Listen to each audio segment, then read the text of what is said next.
Shalom saudara-saudara yang dikasihi oleh Tuhan Yesus Kristus. Kita sungguh bersyukur untuk kasih setia yang Tuhan berikan kepada kita.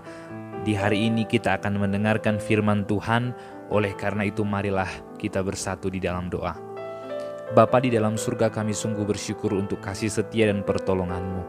Saat kami hendak belajar firman-Mu, berilah kami pengertian yang benar, dan tolonglah kami untuk kami semakin hari mengasihi-Mu dan mengasihi saudara-saudara kami. Terpujilah nama-Mu dalam nama Yesus Kristus. Amin. Firman Tuhan hari ini diambil dari Yeremia pasal yang ke-7, ayat yang ke-22 dan 23. Sungguh, pada waktu aku membawa nenek moyangmu keluar dari tanah Mesir, aku tidak mengatakan atau memerintahkan kepada mereka sesuatu tentang korban bakaran dan korban sembelihan. Hanya yang berikut inilah yang telah kuperintahkan kepada mereka. Dengarkanlah suaraku, maka aku akan menjadi Allahmu, dan kamu akan menjadi umatku. Dan ikutilah seluruh jalan yang kuperintahkan kepadamu, supaya kamu berbahagia. Iman Kristen identik dengan relasi. Ketika kita berbicara mengenai kekristenan, maka sesungguhnya ini berbicara mengenai relasi antara kita dengan Allah dan relasi kita dengan sesama.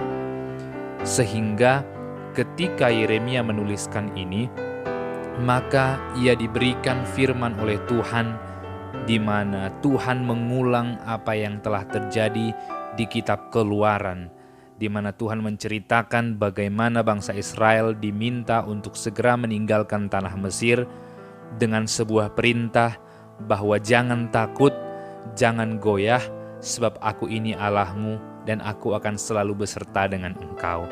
Itu adalah perintah Tuhan, sehingga bangsa Israel pergi dengan tidak ragu-ragu, karena mereka percaya sepenuhnya saat mereka keluar dari tanah Mesir. Namun di padang gurun mereka mulai mengeluh dan akhirnya meragukan kasih Tuhan, meragukan janji Tuhan, sehingga banyak dari antara mereka yang akhirnya tidak sampai kepada tanah perjanjian itu.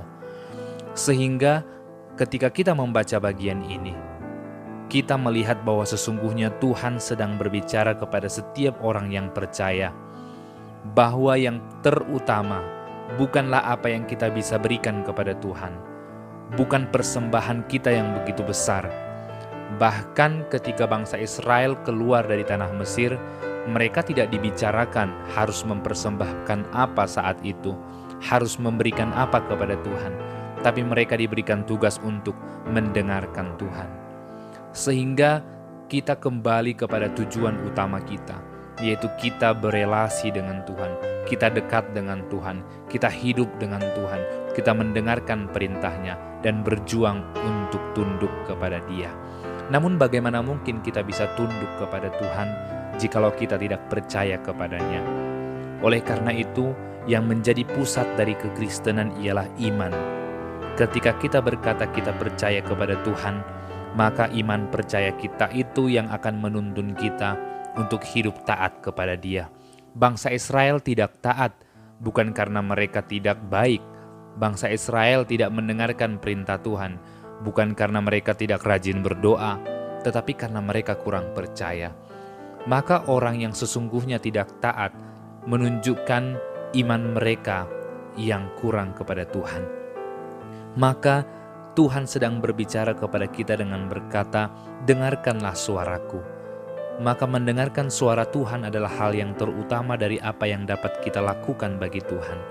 Sehingga kita sepenuhnya menyadari dan mengaku bahwa Allah itu adalah Tuhan kita yang terus bersama dengan kita.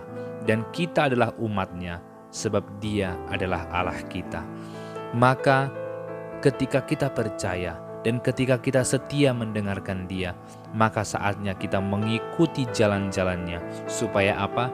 Bukan supaya kita kaya, bukan supaya kita hidupnya tidak ada ujian, bukan supaya hidup kita tidak ada masalah, tapi supaya hidup kita berbahagia. Berbahagia bukan berarti kita selalu tersenyum, selalu tertawa, tidak ada air mata.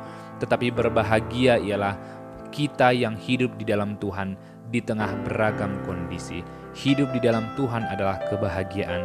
Bayangkan, saat begitu banyak masalah dalam hidup, tetapi kita sadar di samping kita ada Tuhan yang bisa mengubah masalah kita. Apakah hidup kita tidak berbahagia?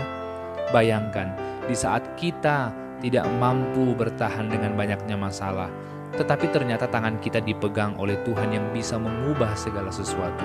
Tidakkah kita berbahagia? Maka mendengarkan suara Tuhan, mengikuti jalan Tuhan akan membuat kita berbahagia. Berbahagia melewati setiap hidup ini. Oleh karena itu, peganglah tangan Tuhan sepenuhnya. Percayalah kepada Dia. Yesus Kristus telah memberikan dirinya untuk mati bagi kita. Itulah yang paling berharga dalam dirinya dan diberikan juga kepada kita. Maka kini kita harus memberikan sepenuhnya hidup kita untuk berpegang kepada Dia. Karena Ia telah merelakan anaknya Yesus Kristus bagi kita, maka kita pun harus sepenuhnya merelakan diri kita dari keinginan daging kita, dari semua cita-cita kita yang bertentangan dengan Tuhan, sepenuhnya diserahkan kepada Tuhan. Karena Tuhan adalah sumber dari segala sesuatu, maka segala sesuatu juga dikembalikan kepada Dia. Terpujilah Tuhan yang membuat kita berbahagia. Berbahagia karena Ia selalu berada di dekat kita. Terpujilah namanya, sembahlah Dia, dan agungkanlah namanya. Amin. Bapa di dalam surga, kami sadar bahwa ketika kami mendengarkan Engkau, kami akan berbahagia. Ketika kami melakukan kehendak-Mu, kami akan berbahagia. Teruslah berada di samping kami, karena kami yakin kebahagiaan hanya kami dapatkan di dalam Engkau. Dalam nama Yesus, amin.